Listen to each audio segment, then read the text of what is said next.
जय माता दी। हर हर महादेव।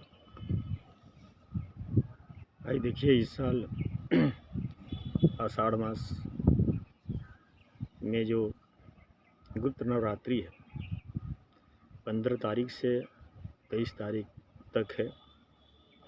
ऐसे तो हमारे ये नवरात्रि 4 बताई गई है, जो कि आप जानते ही हैं, एक अश्वनी, एक चैत्र, और ये जो गुप्त नवरात्रि होती है एक आषाढ़ में और एक माघ मास में पड़ता है। वैसे ये गुप्त नवरात्रि 15 तारीख से 23 तारीख तक है। जिस प्रकार हम चैत्र और अश्वनी में पूजा पाठ करते हैं, उसी प्रकार इस गुप्त नवरात्रि में भी भगवती का पूजन करना चाहिए। ऐसे तो इस गुप्त नवरात्रि को संत समाज या सिद्ध करने वाले लोग ही, सन्यासी लोग ही करते हैं, लेकिन ऐसा नहीं है। आप गृहस्थ आश्रम में भी माता का पाठ कर सकते हैं, पूजन कर सकते हैं। इस 9 दिन में माता का पूजन पाठ करने से, घर में सफाई रखने से कलेश शांत होता है, हमारी हर मनोकामनाएँ पूर्ण होती है। इस 15 तारीख से 23 तारीख जिस प्रकार चैत्र और अश्वनी में माता के 9 स्वरूपों का पूजा होता है, इसी प्रकार इस गुप्त नवरात्रि में माता के 10 महाविद्याओं का पूजा होता है। इसमें भी हम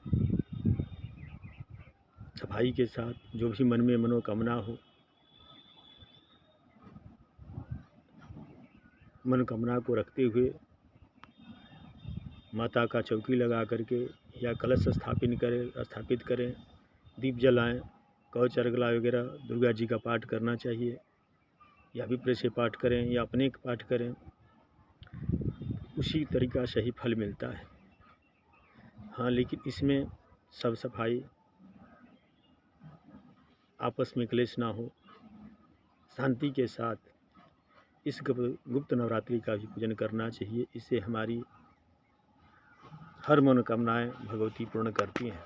इस 10 विद्याओं का जो पूजा होता है, बड़े से बड़े संकट पूजन करने से दूर हो जाता है। तो आप सभी से निवेदन है कि भाई, यह गुप्त नवरात्रि ऐसे तो गुप्त ही रखने के लिए कहा गया है कि इसको, गुप्त का मतलब शांतचित्त होकर के मन में एकाग्र करके, मन से द्वेष निकाल करके, अहंकार निकाल करके माता का जागरण करें, पूजन करें।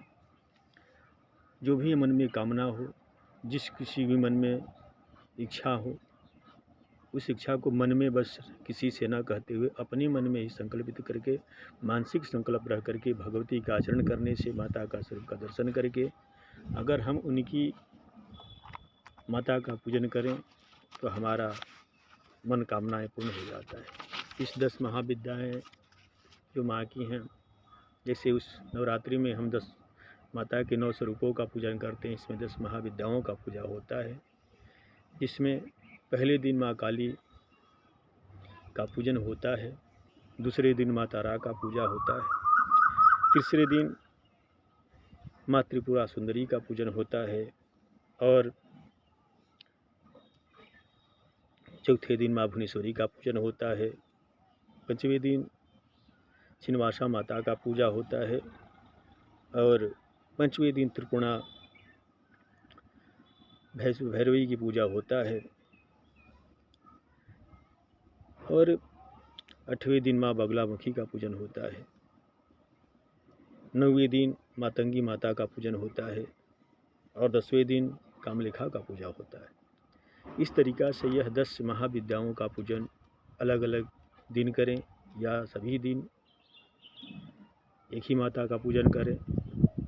लेकिन ऐसे तंत्रोतक विधि से जो लोग करते हैं, किसी दिन एक ही माता को जिस भाव से, जिसको शत्रुओं पर विजय प्राप्त कर मनोकामना पूर्ण करना होता है, अपनी अपनी विचारधाराओं से लोग पूजन करते हैं। लेकिन हम गृहस्थ आश्रम वाले जो हैं, सामान्य पूजा होता है। जिस प्रकार हम चैत्र और अश्विनी में पूजन करते हैं, उसी प्रकार मन में शांति और कल्याण के लिए माता को सिर्फ करते हुए 10 महाविद्याओं का नाम लेते हुए माँ भगवती का पूजन करें। अपने घर में दीप जलाएं। जो भी मन में कामना है, जो विद्या के लिए विद्या चाहता है, जो रोग से हो, तो माता के निवारण मंत्र का पाठ करें, माता की कवच की पाठ करें या दुर्गा सप्तशती का पूर्ण पाठ करें। इससे हमारे घर परिवार में सुख शांति मिलता है। जय माता दी। हर हर महादेव।